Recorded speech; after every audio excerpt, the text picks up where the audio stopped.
Great. Nope. So we are now in Battery Park. Battery Park is the southern tip of Manhattan, and it is named after the artillery that was once here. Behind us is Castle Garden. Castle Garden was built in 1811 to prepare for the War of 1812. There was a feeling that the British were going to invade the city again, and so they wanted to be prepared. So they built this fortress, 8-foot thick walls, and embrasures for 28 cannons. This also included stocking up Governor's Island with cannons and the rest of the Hudson and the Bay. So in total, 300 cannons waiting for that English invasion. But guess what? The English were too busy with the French, and they never bothered to invade the city again. Now, when the fortress was built, it was actually in the middle of the bay. So we would essentially be standing in water right now. There was a wooden bridge that attached it to the rest of the land. Now, when the Dutch fortress was taken down, they used the landfill to fill in the area, which is why we're not standing on water right now. So in 1815, the government acquired the building and renamed it Castle Clinton after the mayor, DeWitt Clinton. It became a promenade and a beer garden at one point, and then it was roofed and became a theater, and it hosted official ceremonies when people came to visit, including President Andrew Jackson, who when he was coming, and he and his promenade were coming down the bridge, it actually collapsed. Luckily the president was ahead, so he was uninjured, but many of his men and horses were thrown into the bay.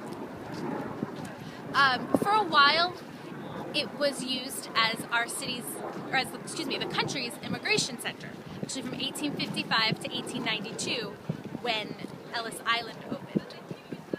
After that, the area kind of went into disarray. City manager Robert Moses wanted to rip it down, but there was a huge uproar, and instead of building a bridge, he built a tunnel which saved the fortress, and that's why it's here today. Today it houses a small historic center and mainly houses the ticket booths for the Statue of Liberty and for Ellis Island. So while we're talking about them, of course, you can see Lady Liberty out there in the bay. Originally entitled Liberty Enlightened the World, she was built in 1886, dedicated to the city on October 28, 1886. Of course, a gift from France. Legend has it that a French politician thought that any monument to American independence should be given from France. So they struck up a deal that the French would supply the statue and America would pay for the pedestal. Both parties had a little bit of trouble coming up with the money, but it was mainly a problem on this side of the Atlantic. So much so that the project was almost scrapped. Cities like Philadelphia and Boston were suddenly jumping up saying, "We'll get the money, bring it here," and which would have been terrible for New York. But eventually, Joseph Pulitzer of the New York World said that anybody who donated any amount of money, it could be a penny, it could be $100, anybody who donated would get their name in his paper. So apparently that was enough draw, and eventually New York raised the money, and as I said, on October 28th, 1886, she was put up here in the bay. Now, the designer of the Statue of Liberty made a copper skirt, basically, 1/10 of an inch thick of copper, and it's resting on a steel skeleton designed by Gustav Eiffel. You might recognize that name, of course, from the Eiffel Tower. It was originally a copper color, then it turned to brown, and then to black, and eventually the oxidization of the copper turned it to this nice green color. That started in about 1900, and by 1906, Lady Liberty was entirely green.